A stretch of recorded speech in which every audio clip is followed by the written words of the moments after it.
As many of you know, 21 years ago, we went through a very difficult and bitter closing of our school. And at that time, some folks were pretty certain that it would lead eventually to the closing of the parish. What happened instead? Through the years, we've been able to grow and thrive around the weekly, daily celebration of the Eucharist. But we're experiencing loss. The necessity of so many people remaining safely at home. And they really do have to stay safely at home. St. Augustine once said that the one who sings prays twice. Right now, we can't sing at all. So we're celebrating Eucharist in a period of loss. Our Good Friday will be the experience of changes coming. Most of us don't like change, but St. John Henry Newman had this to say: to live is to change, and to be perfect is to have changed often. He also said that growth is the only evidence of life. Our 5 parishes, St. Isaac Job, St. John the Baptist, St. Martha, St. Peter, and St. Lambert, are in many ways viable and alive, all of us. But by the end of the Renew My Church process, none of our parishes will end up exactly the same as it has been. The eventual Easter, which will come, will be a permanently sustainable and even more vibrant Catholic community here in our area, with St. Martha continuing to share the best of what we've had to offer people for 101 years now, and there may be many more. Part of this process, each parish had to form a group formation and discernment team of 5 people who were representatives of the parish, who come together with representatives of the other parish. One of the things that we did during this COVID crisis was to initiate Platinum, which was an idea of one of the parish council members. And for those of you that signed up for it, you know it's great when you couldn't come to church. And, you were afraid to go out of the house, and even those that are watching on the video, if you signed up for it, you get the weekly bulletin, you get announcements about things that are happening. If you haven't signed up, I would recommend that you do so you can keep in touch and find out what's going on. So over the last several years, we've been sharing with them confirmation and First Holy Communion. And then we've also been sharing the Lenten soup suppers. As Father said, my name is Val Narona. I'm not going to talk too much. In all these meetings, I have only one single emphasis. And my emphasis is, how do we make our faith community more and more Jesus-centered? And these are numbers for the last 20 years, and these are for the Archdiocese itself, not St. Martha's. Number of parishes are down 16%. Baptisms, 50%. Funerals, 40%. Weddings, 60%. October count, which is the count of people who regularly go to Saturday or Sunday Mass throughout the Archdiocese, was 561,000 in Archdiocese-wide in 2000, is now 365,000, a reduction of 35%. And this is pre-COVID, this is a year ago. During that time, you'll see that the Archdiocese itself has tried to fight against this by keeping parishes open. Parishes, all of those numbers, 35, 40, 50% down. Parishes are only down 16%. Masses are only down 12%. And that's with priests being down. What are the priest numbers? Priest numbers are down 25%. So they're asking the priests to say almost as many masses for 35%. Tonight's presentation is broken into 4 sections and structured to make no more than 90 minutes. We will do our best to respect your time. The first 20 or so slides will help to explain where we are and how we got there. Pope Francis, in his Evangelii Gaudium, the joy of the gospel, calls us to prepare for this change of the ages and calls us to work toward a renewed model of a parish with a missionary purpose, transforming everything so that the church's customs, ways of doing things, times and schedules, language and structures can be suitably channeled for the evangelization of today's world rather than for self-preservation. This renewal is happening around the world and closer to home. Many states have already restructured to support the new reality. Cardinal Supich chose the image of the San Damiano cross and the words that St. Francis of Assisi heard on that day from the Lord to renew my church.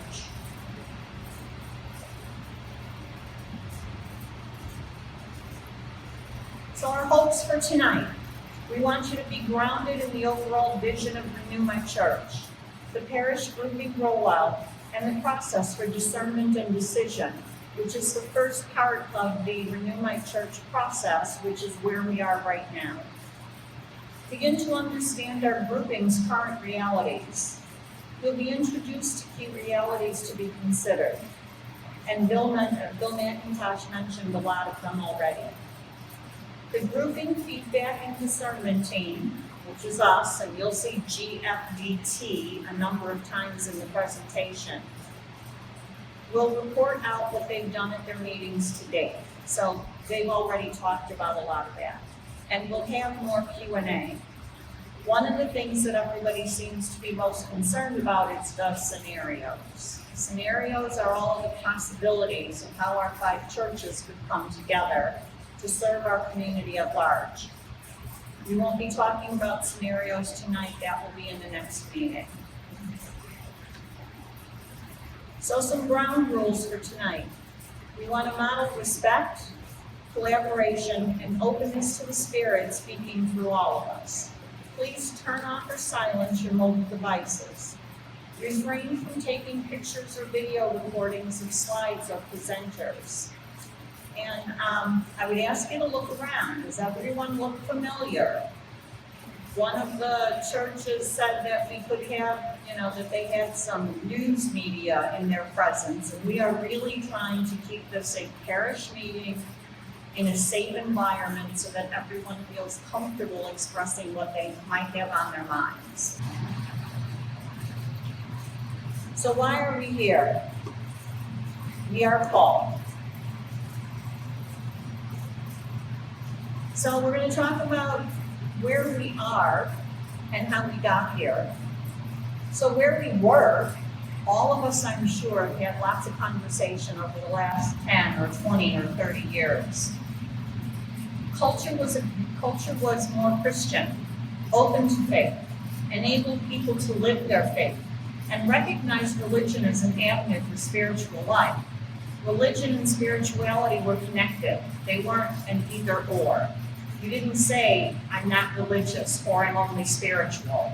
And 20 or 30 years ago, when you went up to meet someone or you introduced yourself to someone, it was, I'm from St. Martha Parish. And everyone kind of knew you lived in Morton Grove. You didn't have to say. Our identity was connected to our parish. That's faded away. It has gone over time. Culture's become more secular. We don't care about our faith. And it doesn't encourage people to live out their faith. And it undermines religion as an avenue for spiritual life. So people don't understand how to be religious and spiritual. It's not an either or. You can be both. So Bill talked about some of this already. Mass attendance in our archdiocese is down 27% in the last 20 years. Across the United States, 2 in 5 children baptized are not confirmed. So the parents go through baptism more because it's a family tradition than they believe in continuing the faith or raising their children with some kind of a strong faith foundation. 85% of children after 21 stop practicing their faith. And we've all had conversations about how we lose them after confirmation. They come back and they get married, and we lose them again until some of them come and have their babies baptized. But we lose our younger generation, and there are lots of reasons why, but we need to figure out how to change that. And for every parish or for every community, it will be something different. But in order to bring some people back, we have to figure that out. We have to figure out what's going to work for us. Our response to that is we are called by Jesus Christ. We need to make disciples. We need to rebuild our communities. And we need to inspire witness. We need to help people feel excited about feeling the call of being good and doing good. Being good and doing good is just, if we could get everybody to do that, think of where the world would be. The goal for the groupings is to build a renewed, vital, and sustainable Catholic presence for the good of all people in the collective communities within the grouping. What do we need to change structurally, given our resource realities? And how can we be more effective collaboratively? So the parish grouping process, there's 3 pieces: discernment and decision, which is where we are now. So everyone, the pastors have been getting information for several months. The grouping teams have come together, and that's been a challenge because we're supposed to be meeting face-to-face and we're trying to do Zoom meetings. And it's, while it's accomplishing something, it's just not the same. It's hard to build relationships with a screen. Operations transition will happen after the decision is made. So we'll know who's going to live, who's not, who's going to be open, are they going to be at chapel? So the operations transition will take place after the first of the year. We are still on target to finish the process before the end of the year. We are still on target and expect to have a decision from the Cardinal Supich early in 2021. Building our new reality comes after that. So building our new reality is saying, okay, fine, we've done all the structural things we need to do to enable the mission. Operations transition is doing all of the practical stuff, bringing all the finances together, bringing all the sacramental records together, reorganizing staffing, and making sure that we have the right people with the right skill set in the right jobs, so that the staff are working hard to enable the mission.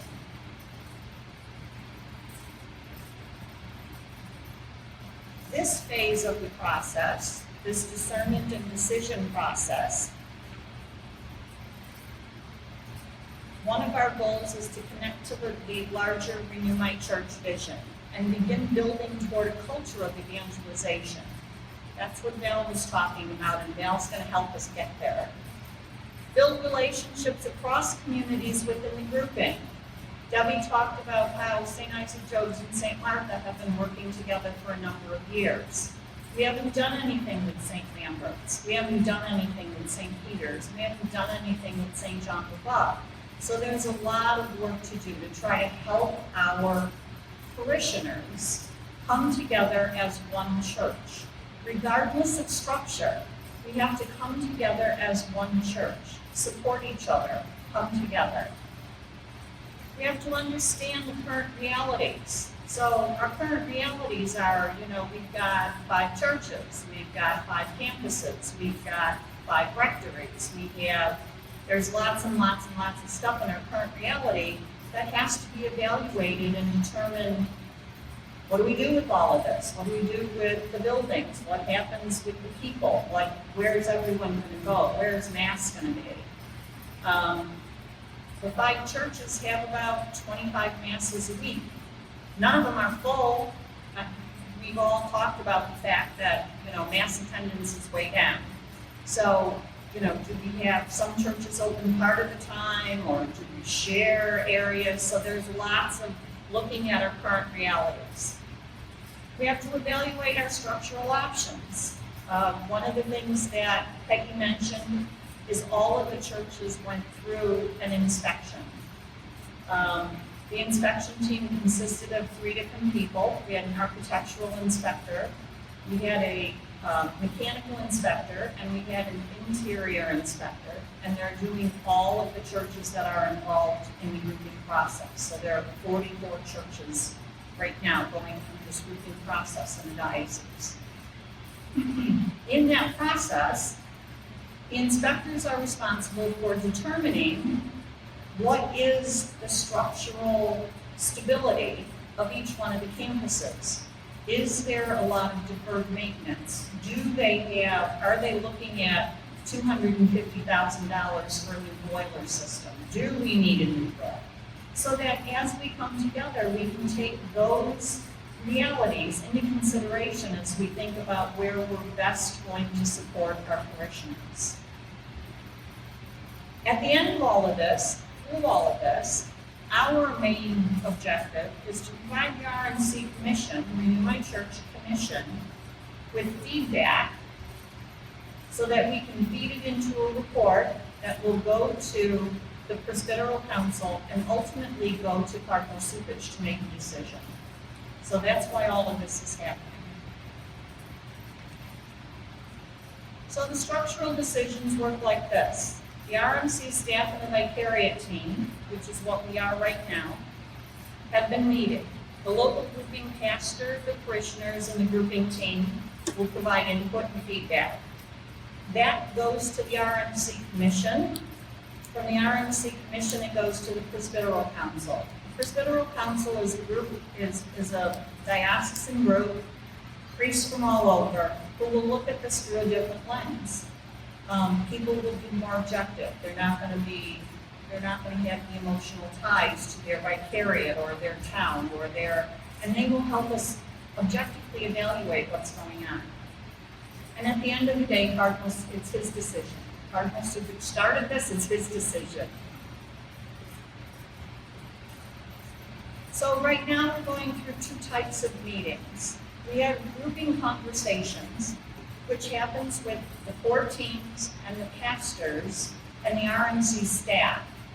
So we're looking at scenario feedback, we're incorporating more information, and then we have to create a feedback report to the commission.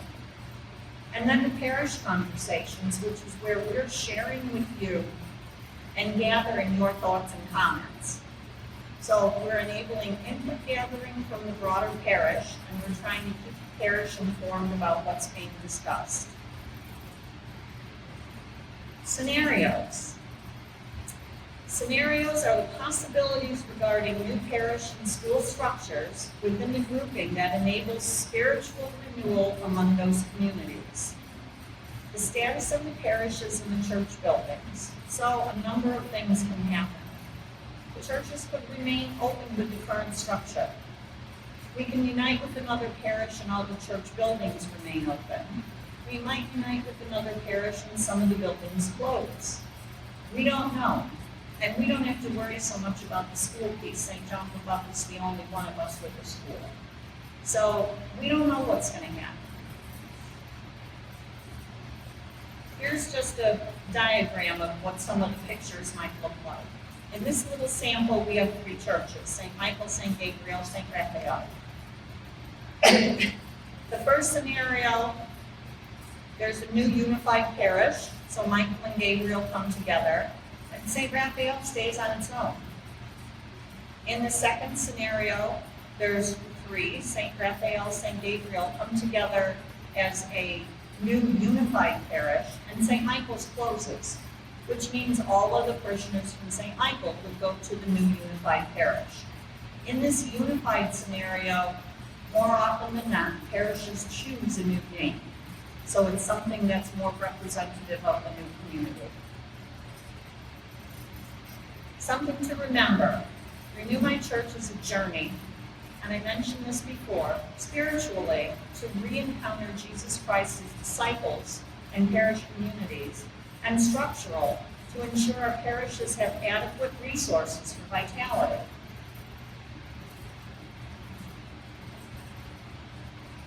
So why structural renewal? We'll go back to what we were talking about a bit ago.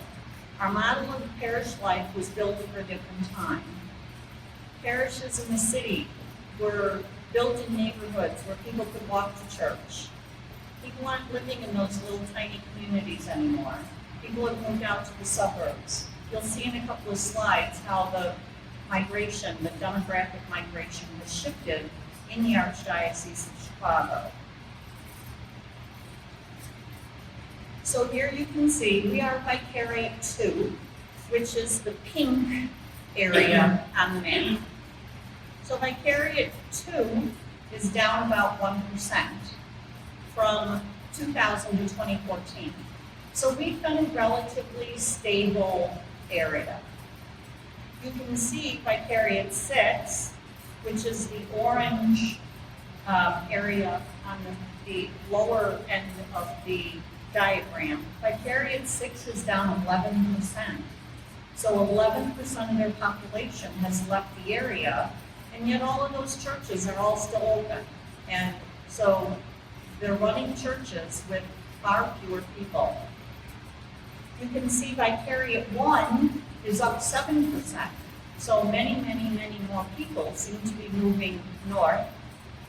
And they're trying to function. They're, some of the parishes in the north and the northwestern suburbs are doing very well because they have populations that are supporting their parishes. But you can see here just how everything has shifted over the past 15 years. This too is something that Bill talked about earlier. October count, and I don't know if any of you knew or recall, all of the parishes are required to keep a count of all of the people that attend their masses by mass for the first 4 weekends in October. Don't know why they picked October. It seems to be a kind of quiet month. There's no major holidays. People aren't on vacation. Kids are back in school. So it seems like a relatively stable period of the year. So all of the parishes have to keep track of their October count for the whole month of October. We submit a report to the Archdiocese. So you can see in 1990 we had 582,000 people attending church in October. In 2018 we had 379,000 attending church. So we're down over 200,000 regular mass attending people in 20 years. And 28 years. So parishes by October count. As we started the Renew My Church process a couple of years ago, everyone was told that if your October count is over 800, you'll be fine. So we are over 1,000. We're in that second category of 800 to 1,200. But even over 1,000, it's very difficult for us to continue the way we are. Even St. Martha is in maintenance mode. We need to get from maintenance to mission. All of the churches in our grouping need to think about how do we get from maintenance to mission.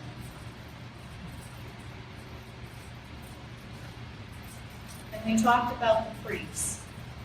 You can see by looking at the diagram that we've got 244 priests over age 70.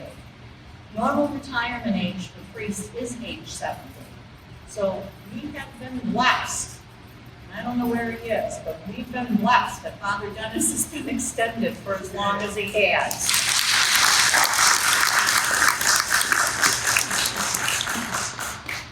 But you can see here something that Bill was talking about. We've got 84 priests over the age of 81 who may or may not be here much longer, and we're only ordaining 15.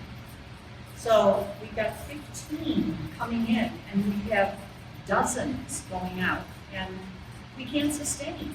We need priests to do parishes. We need priests for sacraments.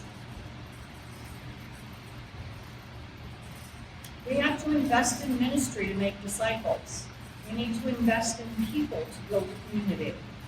We need to invest in ways that inspire witness, and together as one local church.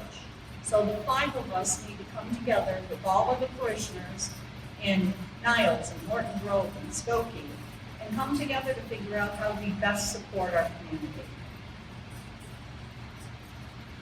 Why spiritual renewal? Again, we're going to go back to this slide, where we were and how do we get out of it, is what this is all about. It was a different world. We have become secular. How do we get back? How do we move forward into something more spiritual? Okay, we've given you a whole bunch of information, something to think about. We're gonna take some open comments and some questions. May, I'm assuming this is not the end of it. This will be an ongoing process. So if we continue to see a decline or we see an increase, we're going to see more changes. Or their time and their attention. And if we aren't important enough, we're not going to get them. They're not going to come. You know, we're just going to be another thing. In my role in that committee, I totally agree with you. When the young people are asked, I think like this, but like very different approaches to Catholicism. I mean, I thought that was very valuable, and we kind of sort of sifted through and made a decision about those emphases for our family. And I know all the parishioners and all the comparisons do too, but I guess when I think about diversity, I don't think about just ethnicity and just. I know that COVID's been mentioned, but if this is all going to happen, while COVID is going on and there are a lot of people who aren't. My mother always, somebody asked her where you're from. Well, I'm from Queen Angels. She never said I'm from Lincoln and whatever, you know, it was Queen Angels. We don't have it as much anymore, but still people are connected to their parish. Armageddon. I mean, what you're talking about is something way bigger than me or Father Dennis or the grouping. So basically, my question is, would the Archdiocese fail us in our needs? No. The answer right now is no. Correct. So they have to swing. Yep. And so, I mean, I'm watching for that. That doesn't mean I have that much clout. But believe me, when things come up where I think people are going to be ticked off, I mean, I know everyone will be, but I'm talking about stuff that we could avoid. I'm watching out for that. Family. But what makes us special? What makes us different? You know, we've got great religious ed. We've got lots of young families coming to religious ed right now. We've got kids involved in kids' choirs and children's bell choirs. We need to think about the things that St. Martha offers that are unique to us, that are not happening around. So we're going to get permission to reproduce that, and you'll all be able to see it. It's about an hour and a half. It's absolutely worth it, and we'll make it available to the whole parish once we can get it. But we've heard that there's no reason why we can't. For now, why don't we join together and sing the Renew Church prayer, which is up there. Together, Lord Jesus, you speak to us today as you hold and presence inspire us with patient confidence in your grace. We ask this of you who live and reign with the Father in the unity of the Holy Spirit, one God forever and ever. Amen. Thank you, everyone.